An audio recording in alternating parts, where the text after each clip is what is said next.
One routine iPhone update quietly locked players out of thousands of games they had already paid for. If you want to uncover more stories about games lost to the technology meant to support them, subscribe to Cartridge Graveyard. No scratched discs, no dead cartridges, no dramatic shutdown screen. You installed iOS 11, tapped an old favorite, and got a brutally simple message. The developer of this app needs to update it. Until they did, the game was over. Many never did. But the strangest part was not that Apple abandoned old software. Every platform eventually does that. The strangest part was that even players who kept the game files could still lose access. We will come back to that, because this particular digital graveyard had more than one lock on the gate. To understand why, we have to return to 2013. Mobile gaming was exploding. The App Store had turned the phone in your pocket into the largest handheld game platform on Earth, but Apple was already preparing its next technical jump. The iPhone 5S arrived on September 20, 2013, powered by the A7. Apple called it the first 64-bit chip in a smartphone. That bit count sounds like classic console marketing. Bigger number, better machine. Slap it on the box and watch us argue in the schoolyard. But here it described how the processor handled data and memory.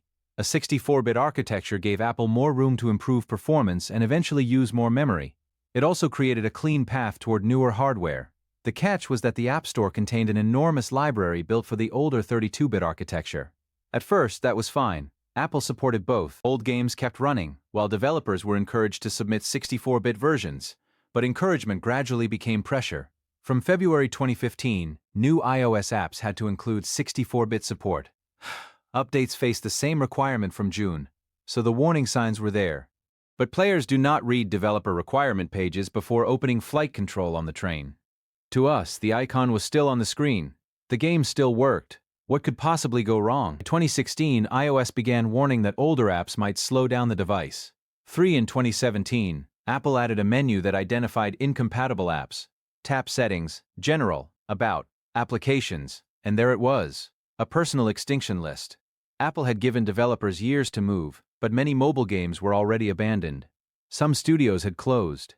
Some publishers no longer owned the rights. Some projects used obsolete middleware. Others simply could not justify paying programmers to rebuild a $5 game that had stopped earning serious money.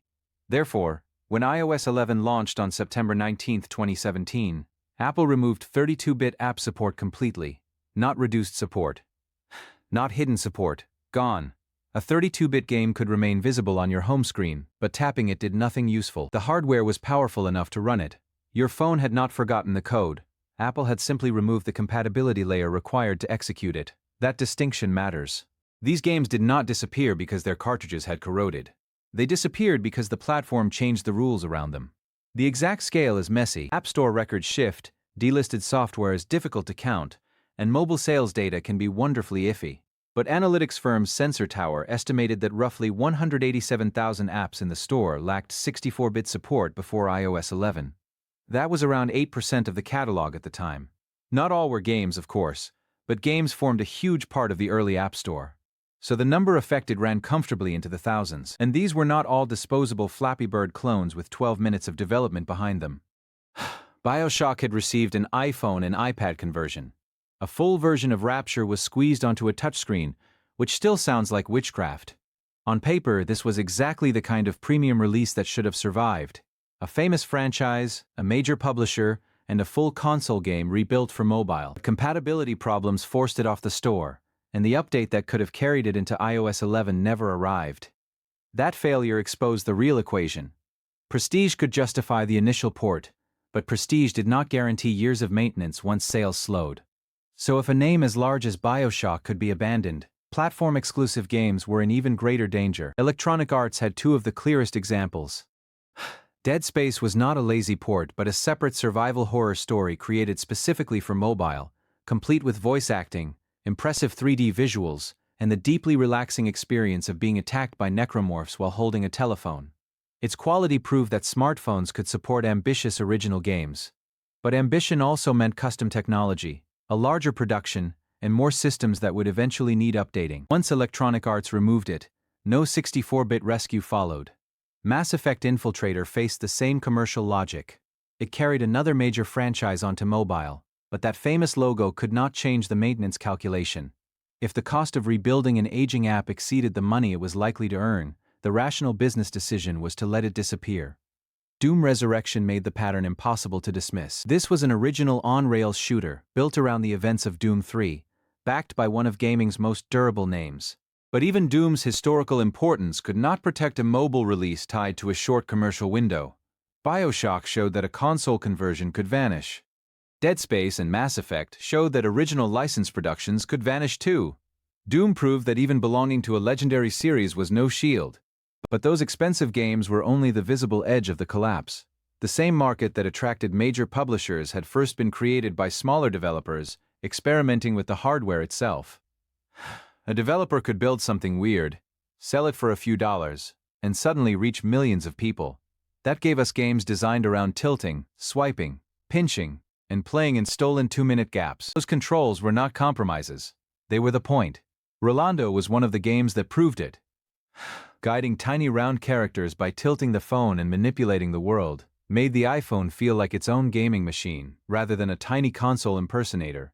Successes like that showed there was a real audience, so larger publishers rushed toward the same screen with bigger licenses and more familiar designs. That pressure produced games like Spider-Man, Total Mayhem, the glossy Gameloft brawler that looked absurdly ambitious in 2010, and the iOS version of Tony Hawk's Pro Skater 2.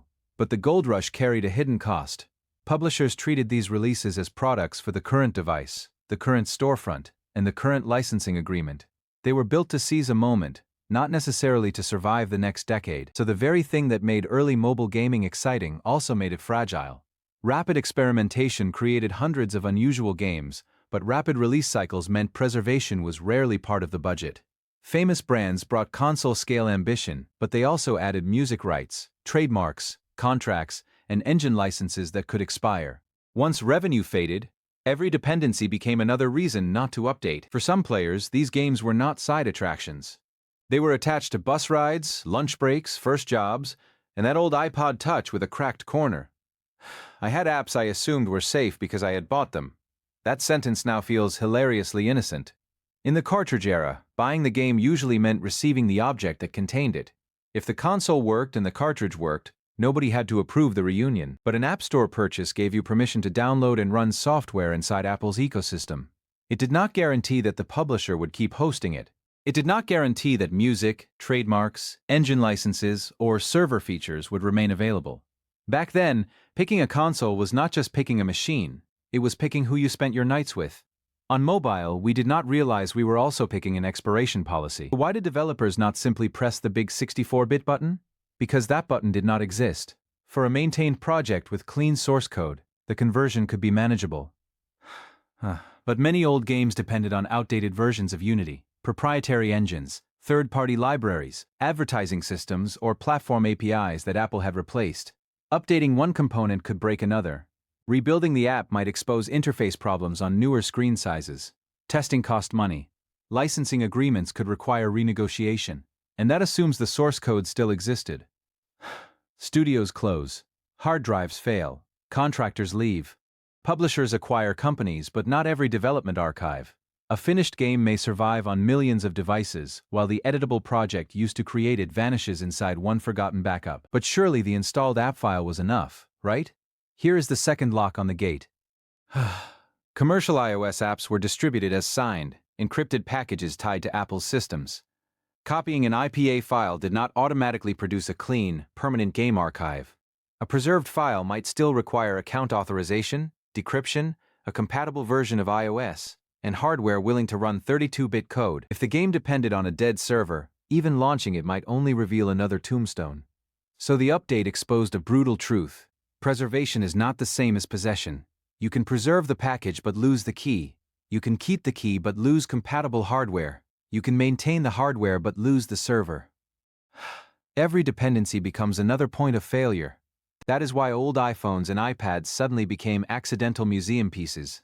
Players kept devices on iOS 10 or earlier, disabled automatic updates, and treated aging batteries like unexploded bombs. As long as the device survived, the game survived with it. Not exactly a long-term national archive, but this story does not end with a black screen. Collectors began dumping and cataloging abandoned apps because official access was collapsing. Communities documented version numbers, compatibility, and release histories before store pages disappeared. Developers studied early iPhone hardware and software, trying to separate these games from the dying devices that trapped them. One of the most promising projects is TouchHLE, a high-level emulator designed for early iPhone OS applications. Instead of perfectly recreating every chip inside an old iPhone, it re-implements the system functions that games expect to call. That approach is narrower, but it can be far more efficient. Titles such as Super Monkey Ball have become important test cases because they reveal how early iPhone games use touch input, accelerometers, audio, and graphics. The work is difficult. Every game can depend on a different undocumented behavior. One title boots but has broken sound. Another reaches the menu but cannot read input. But fixing one obscure API may revive several games at once, so each success opens another small section of the graveyard. And here is the biggest irony. Apple's decision was technically understandable. Carrying obsolete architecture forever creates security, maintenance, and testing costs. The move to 64-bit helped make modern iPhones faster and cleaner. But because the App Store had no serious preservation system, ordinary platform maintenance became a mass deletion event. The update did not single-handedly destroy these games. It revealed how little protection they had ever possessed. Some titles eventually returned through remasters, ports, or later re-releases. Rolando received a modern Royal Edition. Other games found unofficial second lives through community work. But countless originals remained stranded because preservation only became urgent after access was already gone. That is the lesson hiding behind iOS 11. Digital libraries can look infinite while being surprisingly fragile. A cartridge usually dies one object at a time. A platform decision can erase access to thousands of works on the same morning. Maybe that is why these lost mobile games feel so personal. They did not leave with a farewell tour. Their icons simply stopped opening, while the little moments attached to them stayed perfectly playable in our memories. Which vanished iPhone game would you bring back first? Tell me in the comments, and if you enjoy recovering the strange, forgotten corners of gaming history, consider liking the video and subscribing. You will be glad you did.